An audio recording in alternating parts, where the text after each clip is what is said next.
exploring the principle of technological diffusion and adaptation, a technoarchaeology perspective. Welcome to the Universal Principles podcast. Today, we're diving into the principle of technological diffusion and adaptation. It's all about how new tech isn't really new but built on what came before. What's fascinating is how it jumps across cultures and gets tweaked. We're joined by our expert in technoarchaeology today. Thanks for being here. Thanks for having me. What's fascinating about technoarchaeology is that it studies exactly this, how ancient technologies evolved and spread. The principle of technological diffusion and adaptation isn't just a theory.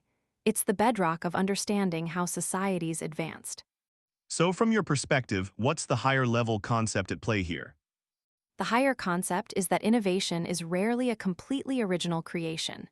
Instead, it's an ongoing process of adapting, refining, and cross-pollinating existing knowledge and tech. Think of it like remixing a song, same basic elements, but a totally different vibe. Could you walk us through a concrete example from your field? Absolutely, take bronze metallurgy. It originated in the Near East, but when it reached Europe, it wasn't just copied.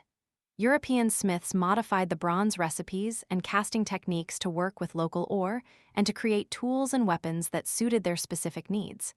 They were adapting the tech to their context, creating something new in the process. And then, of course, that tech changed how they organized society. That makes sense, so it's not just about copying, but also about making it your own. Do you have another example?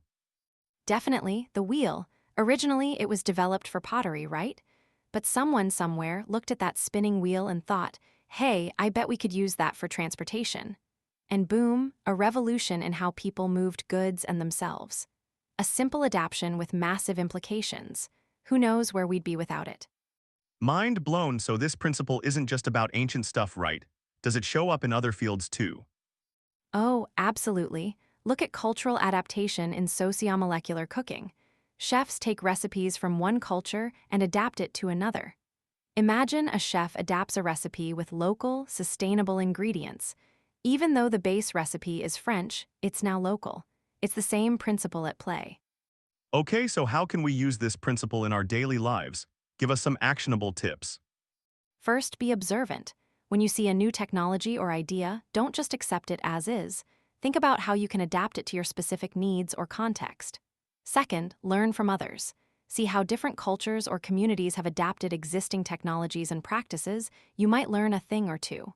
Third, don't be afraid to experiment. Play around with new ideas and technologies and see what works best for you. Failure is part of the process.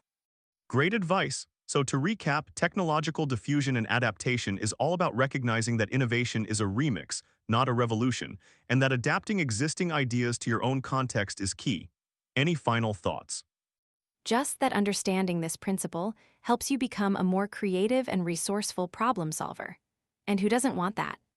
Fantastic. Thanks for sharing your expertise with us on the Universal Principles podcast. Until next time, keep adapting.